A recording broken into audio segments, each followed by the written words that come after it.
Dans cet épisode du balado compte complet. Et la particularité de ce premier choix-là, Alain, c'est que c'est un gars qui lance des deux côtés. Alors, il lance et de la droite et de la gauche à 95 000 à l'heure plus des deux côtés. Alors ça, c'est intéressant. Tu me disais hors d'onde avant, il aurait pu choisir un frappeur, il aurait pu se retrouver avec les Mariners immédiatement. Là. Au jeu!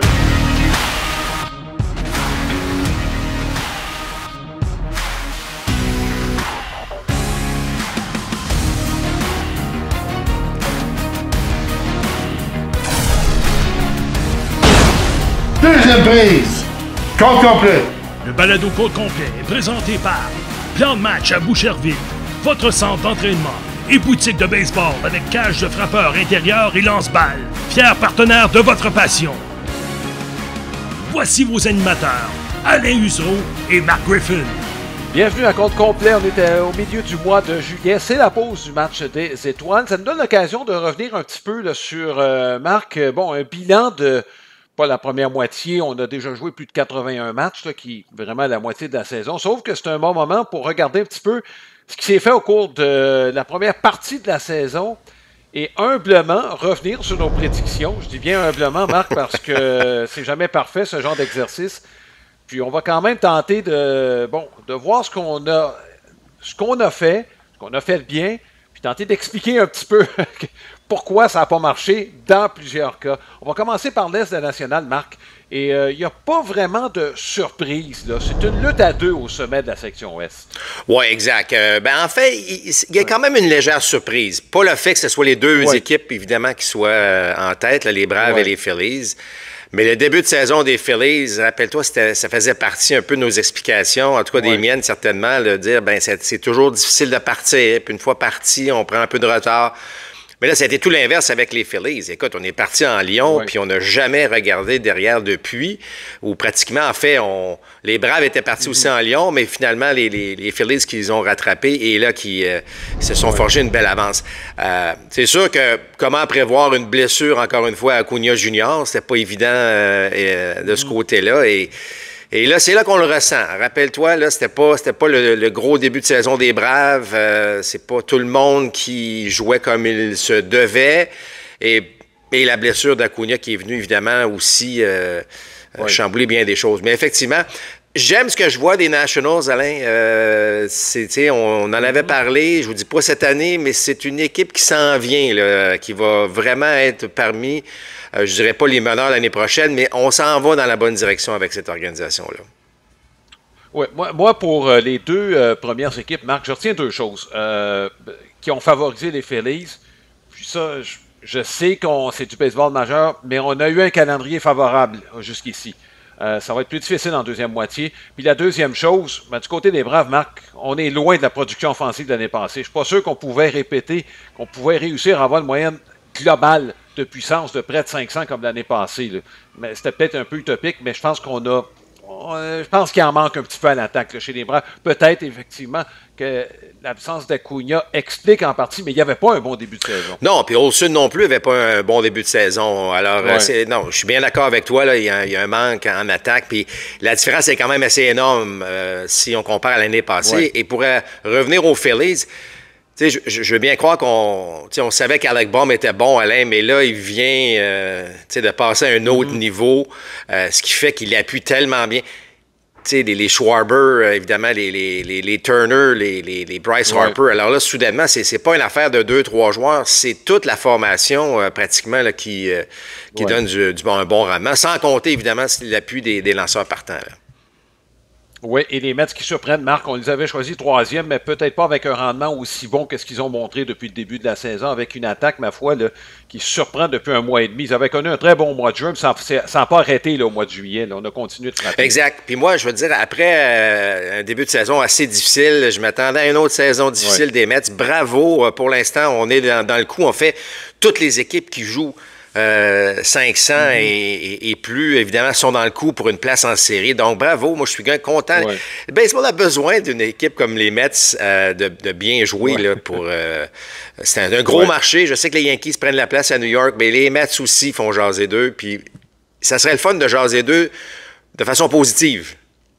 Oui, oui. Je pense que ça s'en vient. On a refait le réseau de filiales. Je pense qu'il y a des bonnes choses qui s'en viennent de ce côté-là. La section la plus imprévisible du baseball majeur marque la centrale de la nationale. Mea culpa. Je pensais pas que les Cards moi, c'est leur partant. Là. Il y a deux choses que je retiens pour les Cards. On peut parler des Brewers qui frappent beaucoup plus que prévu. On va avoir besoin d'aide au monticule. Mais pour les Cards, les partants ont tenu le coup. Mais c'est surtout l'éclosion, Marc, de cette génération de jeunes qu'on a vu au cours des 3-4 dernières années qui finalement, Alec Burleson, c'est le meilleur producteur de points de la nationale au cours du dernier mois. Je pense que c'est là que ça s'est passé pour les Cards. Écoute, puis tu sais, à un moment donné, oui, tu as raison. Ça, c'est intéressant. Ils ont aussi eu face à des blessures. Tu sais, Lars Nootbaar qui n'a pas commencé l'année, ça a été plus difficile. Moi, je ne croyais pas au niveau des lanceurs partants. Je ne le croyais pas. C'est pour ça que je les ai placés si bas que ça au départ. Là, ils ont beaucoup plus d'énergie, j'ai l'impression, là, en attaque, mais j'ai encore mes doutes, Alain, au niveau des lanceurs partants. C'est un gros calendrier qui attend les Cards, évidemment, d'ici la fin de la saison. Mais la surprise vient carrément de cette attaque des Brewers de Milwaukee. Il n'y a pas de doute. Puis, on parle beaucoup de l'attaque des Brewers, Alain, mais on se disait, avec la perte de Corbin, les gros... cette espèce de réputation d'affronter des lanceurs partants dominants, on pensait l'avoir perdu là, du côté des Brewers. Et pourtant, c'est vraiment pas si mal. Alors, mais c'est quand même une section qui est serrée. Tu regardes ce que les Pirates font, là, les Reds sont pas loin. Le classement qu'on voit actuellement, ça sera pas le classement final, selon moi, dans cette division-là. Là. Oui, écoute, on fait du rapiessage au monticule chez les Brewers. On a essayé Dallas Keuchel. Déjà, c'est terminé pour Keuchel. Là, on l'a retiré de la liste des 40 joueurs. Ça ne fonctionnait pas. Écoute, en tout cas, je suis comme toi. C'est une boîte à surprise. Si les Cards peuvent mettre la main sur un Jack Flaherty, ça pourrait changer la donne. Flaherty qui a déjà été avec les Cards de Saint-Louis. C'est pour ça que j'en ce nom-là, mais je pense qu'il pourrait faire du bien à l'équipe. Absolument. Ça va être intéressant, Alain, parce que c'est tellement serré dans cette division-là que, effectivement, une transaction importante, un joueur de premier plan qui s'ajoute à peu importe l'équipe, ça peut faire une différence. Alors, c'est pour ça que ça va être une section à suivre, certes, là, surtout là, les quelques semaines après la pause du match des étoiles. Bon, Marc, on a été parfait dans la section ouest de la nationale jusqu'ici, avec certains bémols. Parce que là, il y a deux clubs, il y a trois clubs qui jouent pour 500 ou plus, mais on s'attendait, je pense, davantage de l'Arizona et de San Diego. Oui, exact. Moi, je pensais que... tu sais, les Padres, c'était une bonne équipe. On dirait qu'on n'est pas capable d'aller chercher une séquence de victoires qui va nous permettre vraiment là, d'aller au-dessus de 500, mais passer là, un 10-12 matchs au-dessus de 500. Les Diamondbacks, eux, s'en viennent. Ça joue beaucoup mieux parce que ça a été un lent début pour les Diamondbacks. On profite pas tant des déboires des Dodgers actuellement. Enfin, on en profite un peu, là, mais les Dodgers qui sont forgés donc cette avance-là. Mais je regarde évidemment la différence entre les Diamondbacks et les Padres. On se pètera pas les bretelles tout de suite, Alain, sur cette section-là, même si jusqu'ici, ça semble bien aller. Là. Une chance qu'on a 5 matchs d'avance des Dodgers. Là, je regardais en fin de semaine, là, Brent Honeywell qu'on acquiert, qui avait été laissé disponible pour tout le monde, commence le match. Yarbrough qui suit. Landon Knack qui est lanceur partant. M'excuse, le Marc, là, il est temps que certains blessés reviennent et que certains produisent un peu plus. Là. Gavin Stone en a donné pas mal plus que prévu. Moi, je pense que c'est le héros obscur de cette première moitié de saison pour les Dodgers. Nonobstant ce qui arrive à Ohtani, je parle de héros obscur. Là. Enlève Gavin Stone de cette rotation de partant, on est sérieusement dans le trouble. Moi, je veux dire, si les séries commençaient demain, Alain, les Dodgers seraient dans le trouble. Puis pas à peu près, là. Donc... Marc, c'est la même situation qu'au cours des deux dernières saisons. Rappelle-toi, on s'est retrouvés à court de partant quand les séries ont commencé. Exact. Alors là, c'est pour ça que le marché des transactions va être actif. Tout dépend de ce qui se passe avec Glasnow et Kershaw, entre autres choses. Est-ce que ces gars-là vont revenir plus tôt que tard? Est-ce qu'on est... Tu sais, il y a un paquet de questions. Là. Yamamoto, ce ne sera pas avant le mi-août au plus tôt. C'est beaucoup de manches là, de qualité là, qu'on n'est pas capable d'aller chercher actuellement. C'est un réel débat. Puis, bien, évidemment, on attend le retour de Mookie Betts. Est-ce que Gavin Lux va débloquer? Il y a beaucoup de joueurs qui ont des ennuis en attaque dans cette équipe-là. Et on le sait, Alain, sur une longue saison, tu ne peux pas te fier seulement à 2 gars. C'est pour ça que c'est un marché des transactions qui a été très, très calme jusqu'ici. On va en parler un peu plus tard, mais qui, selon moi, pourrait exploser à un certain moment donné. Parce que je peux pas croire qu'on se regarde en ce moment, Alain, chez les Dodgers, puis on se dit, OK, on aime ce qu'on a, puis on va foncer avec ça en série. Là. Je suis pas mal certain qu'on voudrait avoir un peu plus d'assurance dans cette équipe-là. Oui. Bon, tout de suite, on va passer à la Ligue américaine, Marc. Moi, en tout cas, je regarde ton classement, Marc. Est-ce que les Yankees en donnent pas mal plus que prévu? On faut bien le dire, là, ce sont les lanceurs partants qui ont transporté l'équipe. Ça s'est mieux passé au cours des derniers, des 2 derniers tours, on va dire. Il y a Rodon qui cherche encore, Cole qui n'est pas arrivé, mais c'est rassurant de voir Louis Hill, par exemple, ces 2 derniers départs avant la pause, là, qui a été très bon. Ben, les Yankees ont une bonne équipe, on le sait. C'est moi, pour la raison pour laquelle je les avais mis 3e, bon, évidemment, il y avait l'absence de Cole au départ, et puis là, je me disais, qui va supporter Soto et Judge? Parce que, bon, on savait que Stanton pouvait se blesser, moi, je trouvais que Rizzo était fragile, c'est encore le cas, malheureusement. Et là, Volpe s'est beaucoup amélioré en début de saison, ça a été plus difficile. On s'est aussi forgé donc une bonne avance. Rappelle-toi, les Yankees, un début de saison fantastique.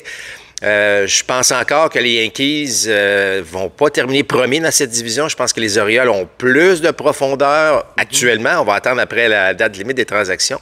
Mais actuellement, les Orioles ont plus de profondeur. Même si parfois, tu regardes les lanceurs partants, ça pourrait... on pourrait faire des comparaisons, là, mais je ne pense pas, par contre... en fait, l'équipe qui a brouillé les cartes un peu, ce sont les Red Sox. Et là, les Red Sox, parce que j'allais dire, les Yankees 3e, je suis encore relativement confortable. Je ne dis pas que les Red Sox vont passer devant eux rapidement, mais ça va quand même être serré, selon moi, entre la 2e et la 3e position, c'est-à-dire entre les Yankees et les Red Sox, parce qu'évidemment, on ne voit pas les Blue Jays aller nulle part cette année. Alors, c'est vraiment une section intéressante à ce niveau-là. Tu penses que ça va être plus serré entre les Yankees et les Red Sox qu'entre les Yankees et les Orioles? Moi, j'ai l'impression que les Orioles pourraient se détacher éventuellement. Ils n'ont pas connu une bonne fin avant la pause. Là, ils ont le match spectaculaire qu'ils ont gagné dimanche contre les Yankees, c'est peut-être ça que ça leur prenait. Je dis pas que c'était chic, là, mais moi, j'ai l'impression que les Orioles pourraient se distancer. Regarde, de toute évidence, on peut se tromper, là. Les Yankees vont rester solides, mais pas assez pour rejoindre, selon moi, les Orioles de Baltimore. Bon, section centrale, Marc, nous, on avait placé 2 équipes qui auraient pu surprendre. De ton côté, les Tigers, qui ont connu disons-le, un bon dernier 10 jours. Et de mon côté, les Royals de Kansas City. Puis on s'en sort pas trop mal, chacun de notre côté, Marc. Les Royals, même, jouent mieux que ce à quoi je m'attendais. Moi, je voyais peut-être à peu près 500. Ça, c'est en raison des acquisitions, je l'avais dit, de Lugo et de Waka. Lugo lance... Regarde, je ne m'attendais pas à ça, là. Il lance beaucoup mieux que prévu, mais si tu les mets tous les deux ensemble, ils sont venus appuyer, par exemple, Singer et Ragan, ce qui donne un top 4 chez les lanceurs partants avec Alec Marsh, qui n'est pas vilain du tout, qui se compare avantageusement, je te dirais, avec les 4 autres équipes de la centrale. Écoute, absolument. Les Royals jouent très, très bien. Tu sais, c'est sûr qu'avec un Bobby Witt Jr. puis un Salvador Perez aussi qui l'appuie offensivement, c'est excellent. Moi, je pense que les Royals vont tenir le coup de jouer au-dessus de 500 dans cette division-là. Les Tigers me déçoivent un peu, même tu l'as dit, ça va un petit peu mieux, mais je pensais quand même qu'on allait être en mesure d'être un peu... disons, d'être arrivé à une certaine maturité un petit peu plus rapidement. Mais ça reste que, selon moi, la grande surprise, un peu comme dans la division centrale de la nationale, avec les Brewers, c'est l'attaque des Guardians. On savait que Ramirez allait frapper, mais là, que Kwan connaisse une saison de la sorte, en fait, que tu regardes de 1-9, fait un peu fatigant d'affronter cette formation-là. Et selon moi, ça va tenir, mais je suis bien content pour ces organisations-là. autant les Royals que les Guardians, d'arriver puis jouer de la balle de la sorte. Il y a quelque chose, on est en train... ça fait longtemps qu'on a formé une identité, surtout du côté des Guardians, avec Terry Francona. Content de voir que ça se poursuit avec le nouveau gérant. Et même chose, en fait, on a changé aussi de personnel baseball chez les Royals de Kansas City. Fait que c'est bon de voir ça, de voir ces équipes-là connaître du succès. Ramirez... Il est excellent, il ne peut pas faire tout seul, mais tu vois que c'est le leader. Tu vois que du côté des Royals, il y en a deux, mais certes, Bobby Witt Jr. est en train de prendre toute la place. C'est sûr que ces gars-là, il faut leur donner beaucoup de crédit là, pour le succès de leurs équipes. Oui, mais je ferai attention, Marc. Les Twins là, jouent de la bonne balle présentement. Par contre, il va falloir que Pablo Lopez lance mieux. Je ne peux pas croire, là, c'était un de mes candidats, sinon mon candidat pour le trophée Cy Young quand la saison a commencé. C'est même pas proche d'un rendement d'un partant numéro 2 présentement. Je ne lui mets pas toute la responsabilité de cette deuxième place à Pablo Lopez. Mais Marc, il faut qu'il lance mieux que ça. Là. Oui, absolument. Mais en fait, si tu regardes de l'autre côté, de voir les Twins jouer de la sorte sans ce rendement-là, qui était prévu, là, qui était certainement souhaité. Là, je me dis, il y a un potentiel pour qu'il débloque là, en deuxième moitié de saison. Là. Bon, Marc, dans l'ouest de l'américaine, ça, on le dit, ça fait plusieurs semaines, puis on va le répéter du côté des Mariners de Seattle. C'est un premier rang qui est extrêmement fragile, puis on l'a vu encore en fin de semaine. Si on ne frappe pas davantage, on ne sera pas capable de résister à la poussée actuelle. Non seulement des Astros, mais aussi des Rangers du Texas. Exact. Écoute, je suis avec toi avec ça. Si les Mariners ne bougent pas, Alain, pour aller chercher un peu d'aide en attaque, je la comprendrai pas. Là. C'est ce que ça leur prend. On a un petit peu plus de vie. Puis je parle pas nécessairement d'aller chercher un frappeur de puissance. Ça peut être un gars ou deux là, qui mettent des balles en jeu un petit peu plus, qui se rendent sur les sentiers, mais il faut créer un peu plus d'énergie en attaque. Je suis d'accord. Les Astros s'en viennent après un très, très lent début de saison. Ils ont eu tous leurs défis aussi au monticule. Mais tu sais, c'est une équipe qui a de l'expérience, qui est une équipe qui, en fin de surtout lorsque ça compte, a l'impression que les gars élèvent leur jeu d'un cran. Moi, je surveillerais beaucoup les Astros et, tu l'as dit, les Rangers aussi, qui ont traîné de la patte un petit peu. Mais c'est certainement pas un classement final dans cette division-là. Qui te fait le plus peur? Bon, là, je te mets dans les souliers des Mariners. Là, tu sens le souffle du Texas dans le cou. Et quand je parle du Texas, je parle des deux équipes. Là, laquelle des deux te fait le plus peur?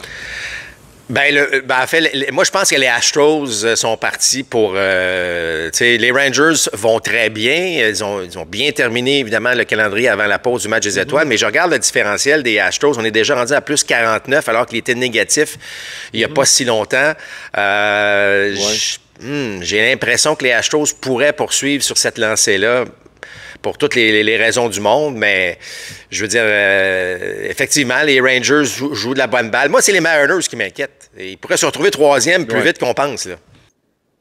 Effectivement, Marc, il va falloir que ça bouge. Moi, de ce côté-là, on est d'accord là-dessus. Moi, j'ai bien peur des Rangers du Texas. Scherzer vient de revenir, commence à bien lancer. Là, on commence à stabiliser la rotation des partants.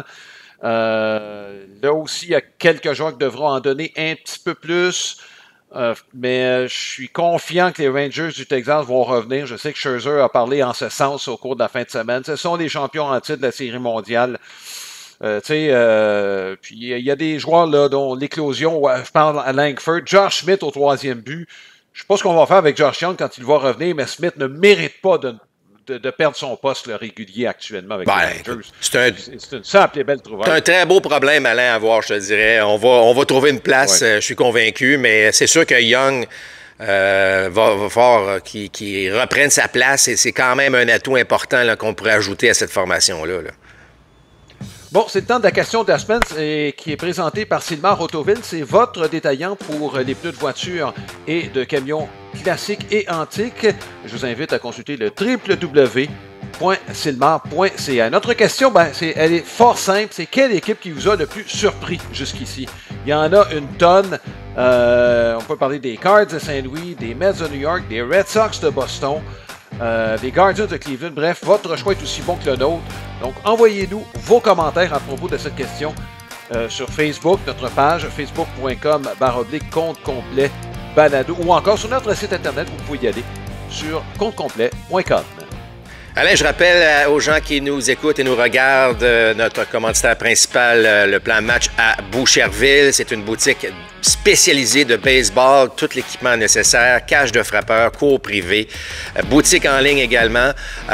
C'est vraiment l'endroit pour venir vous équiper. Alors, on les remercie évidemment de leur support. Et je vous rappelle aussi la meilleure manière de nous rejoindre, c'est d'aller sur notre site internet www.comptecomplet.com. Vous allez savoir tout sur ce balado et les endroits pour nous regarder et nous écouter. Le repêchage a commencé ce dimanche, Marc. Il faut bien préciser que le balado est enregistré lundi en avant-midi. Donc, 2 rondes ont été faites. Et Marc, Émilien Pitre, on savait qu'il serait sollicité. Il est parti au 2e tour. Ce sont les Rays de Tampa qui l'ont sélectionné. Belle surprise, en fait. On ne savait pas trop. Je sais qu'Émilien était... Bon, évidemment, vous savez qu'on catégorise un peu les joueurs avant le repêchage. Il était un petit peu plus loin, de toute évidence. Les Rays ont vu de belles choses. C'est une progression fulgurante. D'ailleurs, on invite les gens à écouter l'entrevue, Alain, que tu as fait aller sur notre site Internet. Une belle entrevue avec Émilien Pitre qui nous a bien expliqué justement son cheminement. Écoute, c'est toute une aventure qui commence pour lui. Un choix de 2e ronde, là, il va avoir sa chance. Je vous le dis, là, même si on a moins de rondes dans le baseball aujourd'hui, une vingtaine, un choix de 2e ronde. Je me rappelle, moi, le choix de 2e ronde qui arrivait au camp d'entraînement, que ce soit des Dodgers ou des Expos à l'époque. Il avait sa chance, on le regardait, on lui donnait donc tous les éléments nécessaires pour se développer. Donc, très, très content pour Émilien Pitre de se retrouver avec une organisation comme les Rays qui, on le sait, donne la chance souvent aux jeunes de se faire valoir. Oui, c'est le 2e Canadien qui a été repêché. Les Phillies de Philadelphie ont jeté leur dévolu sur un Ontarien, Dante Norrie, 27e choix au total. Dans le cas d'Emilien, c'est le premier Québécois. Bien sûr, on croit qu'il y en aura d'autres. Ce sera à suivre. Marc, ce que j'ai retenu du repêchage. D'abord, le premier choix, c'est un Australien. Il n'y avait pas de consensus quant au premier choix. C'est un repêchage qui était fort intéressant, mais Cleveland est allé avec, selon la plupart des observateurs, leur choix numéro 1 à eux. Tu sais, il y a quelques fois, je pense à Henry Davis avec Pittsburgh, on n'avait pas choisi le meilleur joueur, on avait choisi le joueur qu'on pensait être le plus en mesure d'embaucher. Bon, ça arrive. Mais dans le cas de Cleveland, c'était leur choix. C'est un Australien. C'est pas un Australien qui a grandi aux États-Unis. Il a joué plusieurs sports lorsqu'il était en Australie. Et ses qualités athlétiques ont fait en sorte que les Guardians de Cleveland l'ont aimé. Marc, quand on regarde la façon que les joueurs de position, ceux qui arrivent à Cleveland présentement, c'est pas surprenant qu'on se soit attardé vers un joueur aux qualités athlétiques. Exact. Alors, Travis Bazana, qui était tu l'as dit, là, c'était un athlète hors pair dans tous les sports. Il a joué au cricket, il a joué à tout ce que vous voulez là-bas. Et d'arriver aux États-Unis, il était avec Oregon State. Il a fait... C'est vraiment remarquable pour tout le baseball australien. Là, ça donne de l'espoir. Oui. C'est probablement... parce que je sais que le baseball est populaire là-bas, mais je pense que ça va davantage l'être avec premier choix au total. C'est première ronde, c'est déjà exceptionnel, mais le premier au total. Donc, ça va faire des petits, ce choix-là, et on a bien hâte de voir, évidemment, cette progression. Je l'ai écouté en entrevue. Tu vois que c'est un gars terre à terre, mais de toute évidence, tu l'as dit, Alain, des qualités athlétiques qui sont certes supérieures à la moyenne. Oui, et bon, le deuxième d'Oregon State dans quelques années, on se rappelle d'Adley Rutschman, qui, lui, avait été choisi par les Orioles de Baltimore. Marc, tu as retenu quoi de ce repêchage? Je vais me prononcer un petit peu après, par la suite, là. Mais globalement, est-ce qu'il y a des noms ou des tendances que tu as retenues de ce repêchage? Écoute, il n'y a pas eu de surprise. Beaucoup de lanceurs gauchers. Il me semble que j'ai l'impression là qu'il y avait beaucoup de lanceurs gauchers, puis c'est normal, là, on les recherche, ceux-là, c'est des perles rares. Ça m'a frappé, là, écoute, on a regardé quand même là, les 60, j'ai regardé de façon assez sérieuse là, les premières rondes, puis je trouvais qu'effectivement, il y a beaucoup de lanceurs gauchers, donc ça, c'est intéressant. Je pense que Charlie Condon va apprécier de jouer éventuellement au Coors Field. Mais...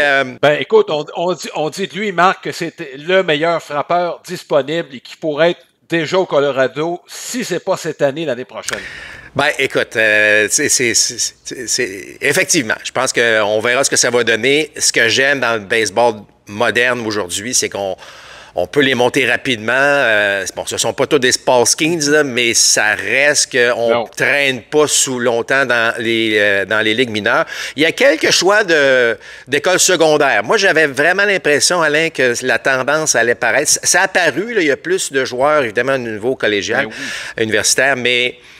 j'avais l'impression que la tendance allait être de plus en plus qu'on repêche des joueurs des universités pour faire patienter un peu les joueurs d'école secondaire. Il y en a un petit peu plus que j'avais imaginé, ce qui n'est pas une mauvaise chose. Je fais juste, j'avais l'impression que la tendance allait ailleurs.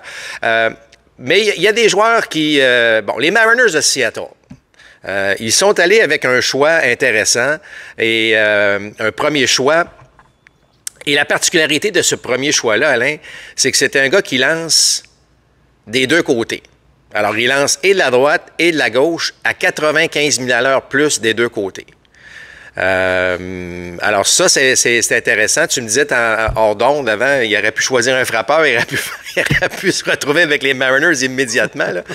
Mais ça, je trouve ça c'est des histoires intéressantes. Il y a aussi des joueurs qui peuvent être autant frappeurs que lanceurs. Certains vont, je ne sais pas si les équipes vont leur permettre de faire ça, mais autrement dit, ce que je veux dire, c'est que le niveau de la qualité des athlètes que l'on repêche au baseball moderne est vraiment supérieure à ce qu'il y avait. Il n'y a pas si longtemps, là, on n'a pas besoin de retourner il y a 30 ans, là, mais aujourd'hui, tu vois que les programmes universitaires, même les programmes au niveau des écoles secondaires, sont tellement meilleurs. Les entraînements, c'est meilleur. La seule chose qu'il faut faire attention, puis on en a déjà parlé dans ce balado, Alain, c'est le fameux QI baseball. C'est bien beau de lancer fort puis de frapper fort, mais est-ce qu'on sait où la lancer la balle? Est-ce qu'on sait quoi faire lorsqu'on est sur les buts? Ça, c'est la particularité, je pense, qu'il va falloir améliorer au cours des prochaines années. Mais le reste, au niveau athlétique, c'est quand même assez remarquable. Mais écoute, Marc, tu n'as pas complètement tort quand tu parles des écoles secondaires, parce qu'il y a eu des tendances. Le premier joueur de l'école secondaire qui a été choisi, c'est au 9e rang. Et bon, semble-t-il qu'il y en a qui pourraient se mordre les lèvres de ce choix-là. C'est Connor Griffin avec les Pirates de Pittsburgh, Marc, ton petit cousin. Mais semble-t-il, Marc, que son plafond est très, très élevé. Évidemment, tu n'as pas les 4 ans supplémentaires ou les 3 années qui suivent pour te faire une idée un peu plus juste. Mais Marc, son plafond, là, il y en a qui disent que c'est Mike Trout. Le seul que j'ai vu comparer à Mike Trout depuis 10 ans, c'est Luis Robert avec les White Sox de Chicago. Puis, juste pour poursuivre dans la foulée des joueurs de l'école secondaire, le premier lanceur d'une école secondaire, il faut aller à la fin, au fin fond du premier tour, c'est au 24e rang, c'est le cousin de Ken Caminiti, Cameron Caminiti. Donc, oui, la tendance est forte encore pour les joueurs universitaires. Bon, on le voit là, la tendance est très forte. Sauf que, quand tu as un talent exceptionnel, Marc, bon, et ce que je disais, c'est que c'est ça. Ceux qui ont frappé et ceux qui ont sélectionné 1 à 8, ils pourraient regretter de ne pas avoir choisi Connor Griffin. Ben, mais tu sais, Alain, il y a 2 éléments à ça. Il y a l'élément financier aussi à retenir. Et l'élément de développement. Parce que tu l'as dit, là, on va attendre dans le cas de Griffin, est-ce qu'il va être en mesure... Est-ce que s'il était allé dans un programme universitaire important, comment il se serait développé? Bon, on ne saura jamais. Là, les Pirates prennent cette responsabilité-là.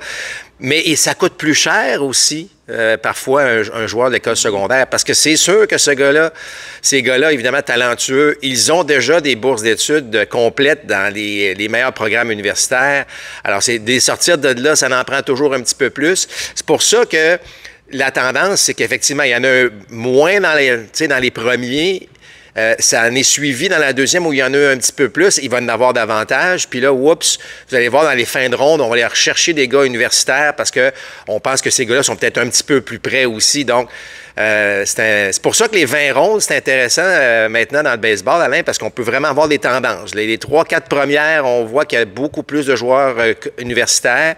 Là, j'ai l'impression que les rondes centrales, on va peut-être aller un petit peu plus. Parce que c'est sûr qu'un choix universitaire, même si tu le repêches, un choix, c'est-à-dire au niveau secondaire, si tu le repêches, Alain, en 10 ou 12e ronde, il va te coûter cher pareil.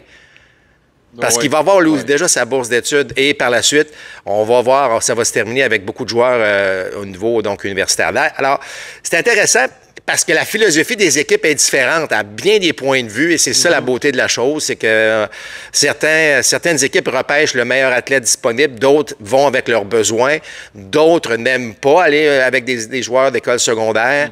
Alors, c'est ce qui rend le repêchage intéressant, là. Oui, les Pirates devront payer effectivement le gros prix, comme tu viens de le mentionner. Griffin, qui lui a décidé, c'est un engagement, mais il pourrait signer avec les Pirates, mais c'est Louisiana State University. Donc, c'est pas un programme de deuxième ordre avec lequel il s'est déjà entendu si jamais il devait aller à l'université. Mais si les Pirates l'ont choisi 9e, j'imagine qu'on a fait nos devoirs. Ben oui, exact. Alors, tu sais, on ne sait jamais le résultat de tout ça, là, mais j'ai l'impression que il pourrait faire ses débuts dans le baseball professionnel plus tôt que tard. Pas majeur, évidemment, là, compte tenu du fait qu'il est très, très jeune. Puis, physiquement, Marc, il est plus mature que pas mal de jeunes secondaires. On dit que c'est près de 2 mètres et 100 kilos à peu près là, pour le jeune. Donc, en tout cas, il aurait pu nous en laisser un petit peu dans la grande famille Griffin de notre côté, mais c'est correct, là, c'est correct. Marc, côté transaction, il n'y a pas grand-chose qui s'est fait. Il y a Kansas City, semble-t-il qu'on voit une ouverture, donc on est allé chercher un releveur, Hunter Harvey. C'est un gars qui lance fort au-dessus de 95. Washington le laisse aller pour un choix compensatoire. Ça peut arriver qu'on échange des choix, Marc. Il y a certaines règles, mais un champ... Et... Bon, un prospect qui a été repêché, c'est un choix de deuxième ronde, Caden Wallace. C'est un joueur de troisième but repêché en 2022, deuxième ronde. Cette année, c'est une année perdue. C'est pas compliqué. Il a raté 1 mois d'activité en raison d'une blessure à l'oblique. Et il est sur la touche parce qu'il a été atteint par un tir, fracture aux côtes. On va oublier cette année-là. Sauf que du côté de Washington, écoute, présentement, on a Lipscomb qui a un essai. C'est pas concluant jusqu'ici. On a un autre prospect au troisième but, mais ça fait des années, en fait, depuis le départ d'Anthony Rendon qu'on cherche un troisième but. Donc, on voulait garnir notre bassin de joueurs de troisième but, mais je trouve que ça a coûté cher, Marc, pour avoir Hunter Harvey. La question que je me pose, ça va coûter quoi pour Mason Miller? Ben, effectivement, parce que les premières transactions, je dis pas dictent le marché, mais presque. Et effectivement, le prix à payer est un peu cher, mais écoute, remarque que toutes les équipes recherchent des releveurs. Toutes les équipes recherchent un gars qui lance fort comme Harvey le fait. Donc, moi, je pense toujours encore que les premières équipes qui transgisent, on va chercher les joueurs que l'on veut ou en fait l'élément important. Donc, parfois, je pense que ces équipes-là sont gagnantes à ce niveau-là. Là, le reste du marché, on verra ce que ça va donner, mais c'est quand même plus tranquille, Alain, que je l'avais imaginé au départ, compte tenu du nombre d'équipes. Alors, plus c'est tranquille actuellement, vous comprendrez que tout l'inverse va se produire, selon moi, dans les 15 derniers jours. Je vous rappelle que c'est le 30 juillet à 18h, heure de l'Est, la date limite des transactions. On enregistre ce balado le 15 juillet. Donc, les 2 prochaines semaines, ça pourrait être actif. Je serais très, très surpris que ça soit tranquille, compte tenu, encore une fois, du nombre d'équipes impliquées et des besoins de la plupart de ces équipes-là. Oui, on ne veut pas se vider, évidemment. Kansas City, si on a échangé un prospect, d'un choix de deuxième ronde quand même, c'est que Michael Garcia, on est assez satisfait de son rendement. On pense qu'il va progresser davantage. C'est pas plus compliqué que ça, Marc. Si on décide de se départir d'un joueur semblable, c'est parce qu'on avait déjà quelqu'un qu'on aimait, là. Oui, puis on fait nos devoirs, évidemment. Là, c'est clair qu'on regarde ce qu'on a actuellement, à quel endroit on pourrait aller piger pour nous aider dans un autre endroit. Je veux dire, c'est pas... on a beau avoir des départements statistiques avancés et tout ça, là, on fait nos devoirs. D'ailleurs, de plus en plus, là, je serais très surpris que des équipes garochent des noms à gauche et à droite de la sorte. Donc, les transactions, Alain, ça fait partie du baseball moderne, sont encore plus réfléchies qu'ils ne l'étaient probablement il y a une certaine... il y a quelques années de ça. Alors, on est vraiment supporté par des statistiques et par toutes sortes d'éléments là, dans une organisation. Bon, c'est le temps...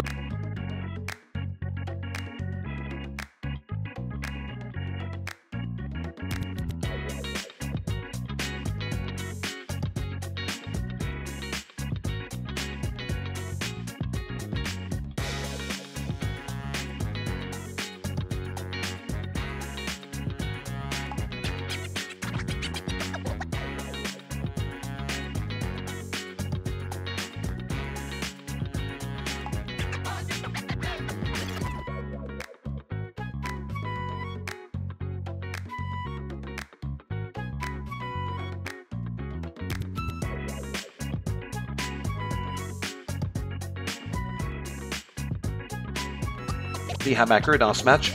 Donc, on venait de donner un but sur balle intentionnel à George Brett pour affronter Fred Lynn. C'est ça un match des étoiles. Hein? Un but sur balle intentionnel dans un match des étoiles. Il faut quand même le faire. Oui, ben, tu sais, écoute, choisis. Comme le gérant l'avait dit, le gérant de la Nationale l'avait dit après le match, Whitey Herzog, ben, j'ai donné un but sur balle intentionnel à un frappeur de 400 pour affronter un frappeur de 300.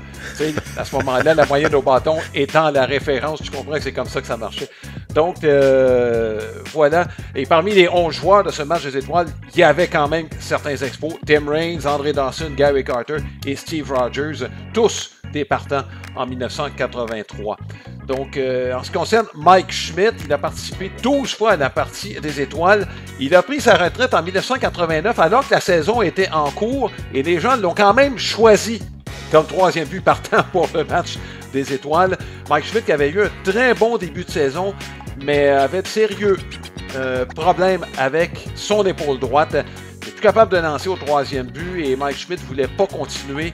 Il dit « Je ne suis l'ombre de ce que j'étais et je ne veux pas continuer de la sorte. Je ne veux pas que les gens se rappellent de moi comme un joueur qui n'est pas capable de donner son rendement. » Donc, il avait décidé d'arrêter cela en 1989. Vous comprendrez qu'à sa première année d'admissibilité, Mike Schmidt a été élu au Temple de la Renommée. Certains le considèrent comme le meilleur joueur de troisième but de l'histoire du baseball. C'est le moment de notre segment de Baseball Québec. Je veux souligner, Alain, bien évidemment, il y a eu plein de choses autour de la Fédération de baseball du Québec. Il y a eu le tournoi Bob Bissonnette. On avait eu Daniel Fleury, d'ailleurs, en entrevue la semaine dernière. Il y a eu des tournois de mi-saison, les défis triple jeu. Il y a plein de choses qui se passent à la Fédération. Donc, allez sur le site de Baseball Québec pour en savoir davantage. Mais la bonne nouvelle, Alain, c'est que la ville de Drummondville a décidé d'aller de l'avant avec la construction d'un stade de baseball de 800 places. Le baseball dans la région de Drummondville est extrêmement populaire et il y a des sports-études, évidemment, il y a des équipes seniors et je trouve ça vraiment le fun qu'on décide, la ville décide de mettre de l'avant ce projet-là. Alors, félicitations. Alors, ce sera le tout nouveau stade de Jacques-des-Hôtels. Ça sera prêt en juin 2025. Et évidemment, ça sera un plateau maintenant sportif qui va être accessible à tous, évidemment, dans la région de Drummondville. Mais, tu sais, Alain, j'aime pas ça faire des comparaisons, mais le manque de structure de notre sport est évident, là. Je sais que le stade Canac à Québec et le stade à Trois-Rivières, ce sont de magnifiques stades, mais qui ont été construits dans les années 30. On les a rénovés, c'est excellent, c'est de toute beauté. Mais là, avec la popularité du baseball, il y a maintenant des terrains en synthétique à gauche et à droite. Je sais qu'à Jonquière, l'année prochaine, on va rénover le stade Richard Demeules. Donc ça, c'est des choses intéressantes. Mais il faut poursuivre. Ça prend des infrastructures et il y a même des associations, il y a des régions qui refusent des inscriptions, imaginez, parce qu'on n'a pas les infrastructures nécessaires. Donc, bonne nouvelle du côté donc, de Drummondville, mais félicitations donc aux gens impliqués dans tout ça. Et pour terminer avec Baseball Québec, je vous rappelle, la Balle d'Or, c'est le fameux moitié-moitié de Baseball Québec. Allez sur la balledor.com. plusieurs prix à gagner. Donc, ça vous aiderait à peut-être gagner un prix extraordinaire et évidemment aider la Fédération de baseball du Québec. Et il y a, comme j'ai mentionné, d'autres prix qui sont fort intéressants, dont des voyages au camp d'entraînement. Donc, allez sur labaldor.com. Oui, et Marc, les jeunes qui veulent bouger, il faut leur donner les moyens justement de bouger. On se plaint assez qu'on passe trop de temps devant les écrans. S'ils ont envie de jouer peu importe le sport, qu'on leur en donne les moyens. Marc, match des étoiles, c'est les meilleurs contre les meilleurs. Tu l'as mentionné souvent, c'est le match des étoiles où on représente le mieux ce qu'est le match comparativement, surtout au football, au hockey, au basketball. C'est quoi le match des étoiles? Ça représente quoi pour toi ou dans tes souvenirs? Ben, écoute, dans mes souvenirs, c'est un des beaux moments de ma jeunesse. En 1982, au Stade olympique, je me souviens. Moi, je viens de la région de Québec, Alain, donc je n'allais pas souvent voir les expos. Et lorsque j'ai réussi à dénicher des billets pour le match des étoiles, tu comprendras que je suis arrivé pas mal d'avance. J'ai gobé tout ce que je pouvais gober. Et donc, ça a été un moment important. Puis les matchs des étoiles, même un peu avant, mais les suivants, moi, c'était important pour moi. De voir Carter, Dawson, Range, Rogers, tu les as nommés tantôt, de les voir au match des étoiles avec leur crampon blanc puis l'uniforme bleu poudre. Je trouvais ça fantastique. Je me souviens, j'étais avec l'équipe canadienne, on se préparait pour les Jeux panaméricains alors que Tim Raines avait frappé son fameux triple dans un match des étoiles qui était en manche supplémentaire. Je sais pas, il y avait toujours cette fierté-là de voir nos joueurs des expos qui allaient bien. Gary Carter, qui a été nommé à 2 reprises, je pense, si je ne m'abuse, le joueur par excellence à des matchs des étoiles. Donc, c'est toujours le fun. J'ai participé moi-même à des matchs des étoiles dans le baseball professionnel, évidemment pas majeur, mais au niveau mineur. Puis ce sont, encore une fois, des souvenirs incroyables. Philippe Alou était un de nos entraîneurs. Clint Hurdle et Philippe Alou étaient les 2 entraîneurs de l'équipe de la Ligue nationale à l'époque. Ça, c'était dans la Ligue de la Floride. Donc, tu sais, tout le monde, ça permet de... Le baseball permet ce genre d'échange-là, si vous voulez, entre les joueurs et entraîneurs. Il y a un respect, évidemment. Moi, je trouve ça fantastique. Mais à la fin de la journée, lorsque le match commence, tu sais, je me souviens, Pedro Martinez, il dit, écoute, moi, là, j'ai bien beau aller m'amuser, mais je veux les retirer sur 3 prises, les 3 frappeurs, les 3 premiers frappeurs, puis c'est le frappeur qui, il veut bien apparaître face à un Pedro Martinez, par exemple. Donc, tu as vraiment... l'élément important, c'est-à-dire le fameux duel entre lanceur et frappeur. C'est sûr, est-ce que le Vulture va se garrocher dans la clôture pour attraper une balle? Peut-être pas, mais ça reste que c'est, selon moi, le meilleur match des étoiles des sports majeurs, là, si vous voulez, parce qu'on a vraiment la crème de la crème. 1, oui, mais 2, tu as l'élément important, c'est-à-dire évidemment, de mieux paraître possible. Oui. Moi, je vais juste rapidement, Marc... je retourne dans ma jeunesse quand j'ai commencé à suivre le baseball. Là, on parle du milieu des années 70 et on n'avait que 2 matchs par semaine à la télévision d'État, les mercredis et les samedis soirs. On voyait à peu près jamais les équipes de la Ligue américaine et pour moi, c'était l'occasion de les connaître, ces joueurs-là de la Ligue américaine. On les voyait à peu près jamais, même certains clubs de la Ligue nationale qu'on voyait très, très peu. Donc, pour moi, c'était une occasion là, de découvrir Reggie Jackson, Carl Yastrzemski, qu'on ne voyait jamais ou à peu près, dont on entendait parler. Nolan Ryan, on voyait ses statistiques avec des retraits sur des prises en plus finir, mais on n'avait pas l'occasion de le voir très, très souvent. Fait que pour moi, quand j'étais jeune, c'était ça le match des étoiles. C'était l'occasion unique de voir les meilleurs joueurs des 2 ligues. Marc, en fin de semaine, les Rockies du Colorado ont frappé 12 coups de circuit en 3 matchs. Il n'y a rien d'anormal, tu vas me dire, mais c'est parce qu'ils les ont réussi au domicile des Mets de New York. Je regardais ça, puis je me disais, ça se peut pas. Là, puis j'ai regardé un bout du match de dimanche contre les Mets. Les Rockies ne frappent pas là, depuis quelques années. Et c'est pour ça que, là, ils ont repêché un joueur qui devrait arriver avec l'équipe au plus tard l'année prochaine. C'est comme quoi, le sport professionnel, et le sport dans son ensemble, quand on parle de l'aspect imprévisible de ça, moi, ce que j'ai vu en fin de semaine, là, c'est tout à fait inattendu. Il y a même Charlie Blackmon qui a frappé son premier circuit de la saison hors du course field. Il fallait que tu le soulignes, hein? Ben oui. Mais tu sais, Les Rockies, là, je sais qu'on n'en parle pas beaucoup, là, et pour cause, c'est quoi, 32, 33, 60, en tout cas, on est dans... c'est pas les grandes saisons. Mais regarde joueur par joueur. Que ce soit un Tovar, que ce soit un Doyle, Nolan Jones, évidemment, qui est blessé, là, mais tu regardes, là, ce sont des saprés bons joueurs de balle. On parlait tantôt du côté athlétique. Oui. À un moment donné, ça va finir par débloquer, là, parce qu'on a vraiment des joueurs qui sont capables de faire du dommage. Et peut-être que ça va leur permettre justement de reprendre un peu de confiance. On a l'impression qu'on n'a pas de confiance, surtout à l'étranger. Là. Bon, on connaît les raisons. Oui. J'espère, parce que s'il y a un stade qui ne favorise pas les frappeurs, c'est bien celui des Mets de New York. Et d'arriver là et de connaître autant de succès, c'est quand même assez impressionnant. Là. Oui, c'est une équipe qui peut vous faire mal paraître. C'est ce que je disais en début de saison, Marc. Comme tu le mentionnais, il y a des bons athlètes au sein de cette équipe-là. Comme voltigeur, je pense qu'il est à peu près temps. Ça fait longtemps qu'on le dit. Ça prend des gars qui couvrent du terrain. Il y en a de l'espace. Et les lanceurs qui ont joué à Denver, Denver qui a été la filiale des Expos pendant plusieurs années, dans les années 80. Et bon, l'ancien stade où évoluait le Mile High Stadium, c'est ce qu'on disait, les distances étaient énormes, mais c'est pas les circuits qui faisaient mal, c'était les balles là, qui passaient par-dessus l'avant-champ parce qu'il y avait tellement d'espace. Ça prend des voltigeurs qui couvrent du terrain, Marc, pour jouer là-bas. Ça, c'est la première recette. L'attaque, ben, tu vois, là, Brenton Doyle est en train de se réveiller. Tolia a eu un bon week-end. Bon, tu sais, moi, je pense qu'on commence à avoir quelque chose d'intéressant. Je suis d'accord avec toi pour ça, pour les Rockies du Colorado. On va finir, Marc. Tu insistes beaucoup sur le QI des joueurs de baseball. Tu en as parlé lors du repêchage. En fin de semaine, ce que j'ai vu, c'est pas très beau. Les Dodgers qui ont perdu en fin de semaine, écoute, le match de dimanche était épouvantable en défense. Les Yankees auraient dû balayer en fait, ils devraient être premiers présentement. Ils l'ont échappé avec deux gars qui, généralement, sont fiables en défense. Ça a donné une autre victoire de vautour à Craig Kimbrell. Il y en a deux cette année contre les Yankees de New York en passant. Mais là, je te mets dans une situation précise dans le match de dimanche entre les Phillies de Philadelphie et les A's d'Oakland. Bon, situation, tu as un gars au deuxième et au troisième but. Les Phillies sont à l'attaque.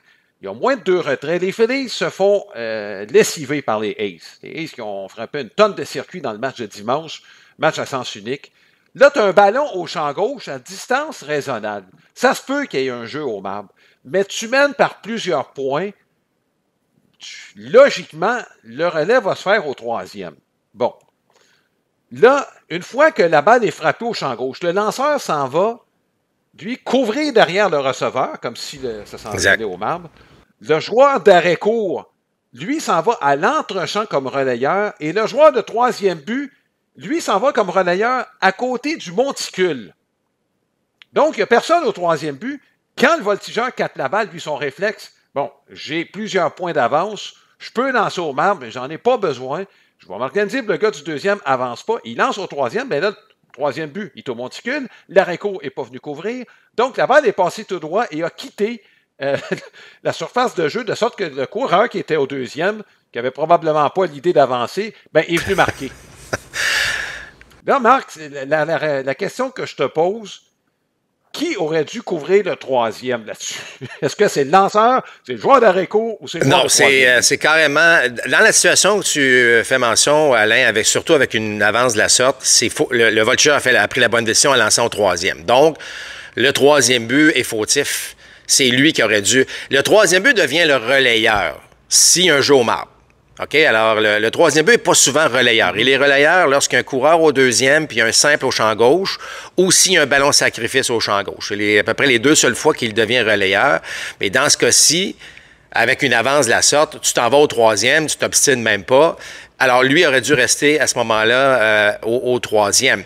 Le joueur d'arrêt court, je ne sais pas il était où sur le jeu, mais lui, probablement qu'au départ, la balle est soulevée de son côté. Donc, sa première action, c'est tenter d'attraper la balle au départ.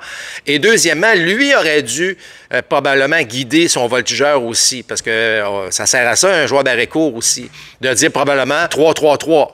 En lançant au troisième. Alors, il y a un manque de communication de toute évidence là, à l'intérieur de cette équipe-là sur un jeu de la sorte. Puis ça fait mal paraître tout le monde. Même le lanceur à la limite, aurait pu aller, oui, derrière le marbre, mais de tricher un peu, c'est-à-dire de passer entre la ligne du troisième et la ligne et le marbre pour essayer de juger à savoir est-ce qu'il s'en va au troisième, est-ce qu'il s'en va au marbre. Donc, mais ça, Alain, ce sont des jeux qui se préparent d'avance.